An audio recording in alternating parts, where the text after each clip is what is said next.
بسم اللہ الرحمن الرحیم الحمد للہ وحدہ والصلاة والسلام علی من لا نبی بعدہ اما بعد قال اللہ تعالی فی سورة البقرہ یا ایہا الذین آمنوا کتب علیکم الصیام کما کتب علی الذین من قبلکم لعلکم تتقون۔ سورۃ بقرہ کی آیت نمبر 183 ہے یہ، جس میں اللہ رب العالمین کا فرمان ہے کہ اے ایمان والو، یا ایھا الذین آمنوا کتب علیکم الصیام، اے ایمانو تم پر روزے فرض کیے گئے ہیں جس طرح کہ تم سے پہلی قوموں پر فرض کیے گئے تھے، تاکہ تم پرہیزگار بن جاؤ، تاکہ تم میں تقوی آ جائے۔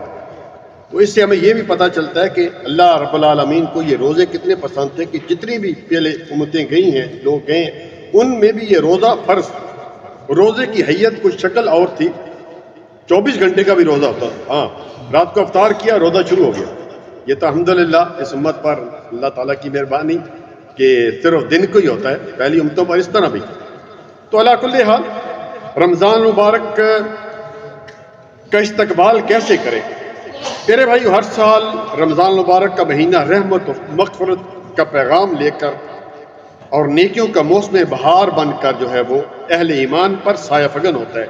بڑے ہی خوش قسمت اور قابل مبارکباد لائق وہ لوگ جو ایمانی جذبہ کے ساتھ اس کا استقبال کرتے ہیں۔ روزے کا مقصد، جیسے کہ میں نے قرآن کریم کی آیت تلاوت کی، اس میں ہم نے یہ سمجھا کہ روزے کا مقصد کیا ہے؟ تقوی۔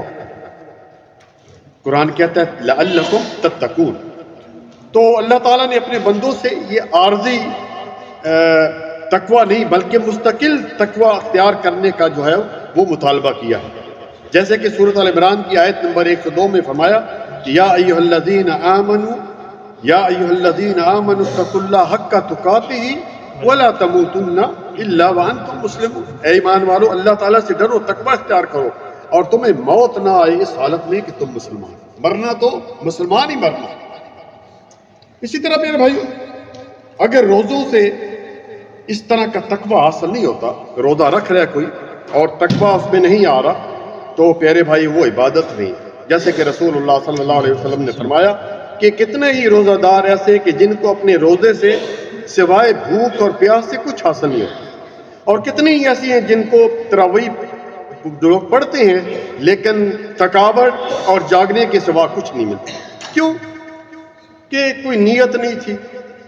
نیت ابھی ہی کریں، اچھی نیت کریں، یا اللہ ہم کو اللہم بلغنا رمضان، جس طرح پہ آپ دعائیں کر رہے تھے ماشاءاللہ خطیب، ہمیں رمضان میں پہنچا، یا اللہ ہمیں جو ہماری مدد فرما، یا اللہ ہمیں ہمت دے کہ ہم تیری عبادت کریں۔ یہ ہے نیت اچھی۔ کئی لوگ ابھی یہ یقین کریں، کئی لوگوں کے ابھی سے دل وہ ہو رہے ہیں جو سگریٹ پیتے ہیں، کچھ اس طرح کے معاملات ہیں ان کے، یار یہ کیا نہیں، ابھی سے آپ اس طرح کی اچھی نیت کریں گے تو اللہ تعالیٰ اس نیت پر بھی آپ کو جو ہے وہ بدلہ دے گا۔ تو اسی طرح رسول اللہ صلی اللہ علیہ وسلم نے کیا فرمایا کہ جس آدمی نے روزہ رکھنے کے باوجود جھوٹ بولنا نہیں چھوڑا، غیبت، اس طرح کی چیزیں، جھوٹ اور گناہ کے کام نہیں چھوڑے، تو اللہ تعالیٰ کو اس کی کوئی ضرورت نہیں کہ وہ کھانا پینا چھوڑے۔ تقویٰ کا مطلب یہ ہے نا، روزے کا مطلب صرف روزہ یہ بھوک پیاس کا نام تو نہیں ہے کہ آپ نے کچھ کھا پی نہیں رہے، بلکہ روزہ آنکھوں کا بھی روزہ ہے، ہاتھ کا بھی روزہ ہے، کانوں کا بھی روزہ ہے۔ کتنے لوگ ہیں جو روزہ رکھ کر گانے بھی سنتے ہیں، غیبت بھی کرتے ہیں، غیبت سنتے ہیں، تو روزہ پورے جسم کا جو ہے روزہ۔ اسی طرح میرے بھائی آگے چلتے ہیں۔ رمضان مبارک کا یہ مہینہ آپ کو پتہ ہے کہ تمام مہینوں کا سردار ہے، تمام مہینوں میں افضل مہینہ ہے۔ اس مہینے کو آپ عام مہینہ نہ سمجھیں، جس طرح عام مہینوں میں آدمی تو کبھی نماز پڑھی تو کبھی نہ پڑھی، تو کبھی مسجد چلے گئے تو کبھی نہیں، تو کبھی سنتے نہیں۔ اس مہینے میں میرے بھائیو، خاص کر یہ مہینہ جو آپ کے اوپر ایک عظیم مہمان بن کے آ رہا ہے، یہ مہمان ہے، عظیم مہمان ہے۔ تو اس مہینے میں جو ہے عام روٹین کے، یعنی جو روٹین میں آپ کی جو عبادات ہیں نا، ان سے بڑھ کر عبادت کریں۔ کیا مطلب؟ عام روٹین میں آدمی شاید مسجد میں نہیں جاتا، کبھی 5 وقت کی نماز مسجد پڑھے۔ عام روٹین میں آدمی تھوڑی جو ہے وہ دعائیں مانگتا ہے، اس میں زیادہ مانگے۔ عام روٹین میں جو ہے، یعنی مطلب یہ ہے کہ اس مہینے میں آپ جتنے بھی آپ کی عبادات عام ہیں اس سے آپ 3 گنا بڑھا دیں۔ کیونکہ ہر عبادت اس میں ماشاءاللہ چڑھا کر دی جاتی ہے۔ اسی طرح پیارے بھائیو، اللہ تعالیٰ نے آگے قرآن کریم میں سورۃ البقرہ کی آیت نمبر 184 میں غالباً کیا فرمایا؟ ایامن معدودات، یہ چند گنتی کے دن گزر جائیں گے، پتہ ہی نہیں چلے گا۔ کوئی 3 مہینے 6 مہینے نہیں ہے، 1 مہینہ ہے صرف۔ آپ کے اوپر ایک مہمان مہینہ آ رہا ہے، یہ مہمان ہے پیارے بھائیو۔ جس طرح گھر میں کوئی مہمان آتا ہے نا، تو کس طرح ہم گھر کی صفائی کرتے ہیں کہ نہیں؟ یار مہمان آ رہا ہے، یہ نہ کہے کہ ادھر کوئی گندگی ہے ادھر گندگی ہے۔ اچھا اس کے بارے میں یہ بھی سوچتے ہیں کہ یار اس کا کھانا پکانا، وہ کھانا جو ہے اس کا کون سا وہ کھاتا ہے، اس کے بارے میں بھی سوچتے ہیں کہ اس کو اچھا کھانا کھلائیں گے۔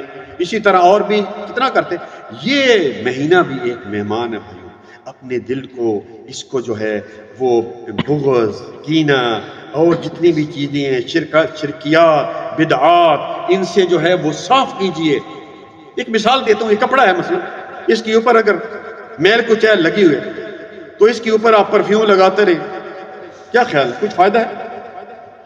جب تک کہ اس کو صاف نہیں کریں گے تو پھر اس کا فائدہ ہوگا۔ کیا خیال ہے؟ ایک آدمی ہے جو کینسر کا مریض، اللہ تمام مریضوں کینسر کے مریضوں کو شفائے کاملہ و عاجلہ عطا فرمائے، ہمیں کینسر کے عظیم مرض سے بچائے۔ اس کے جو ہے اس کا علاج کیا ہے؟ جب تک کہ اس کا علاج آپ یعنی کہ کیا کریں گے، آپریشن نہیں کریں گے، آپ اس کو دیتے رہیں، بے شک کیا نام ہے، وٹامن دیتے رہیں، کچھ فائدہ نہیں ہوگا۔ اسی طرح اس مہینے سے پہلے جو ہے یہ اپنے دل کو ناراضگیوں سے، بغض سے، کینوں سے صاف کریں، تاکہ جو آپ کی عبادات ہیں وہ قبول و منظور ہو۔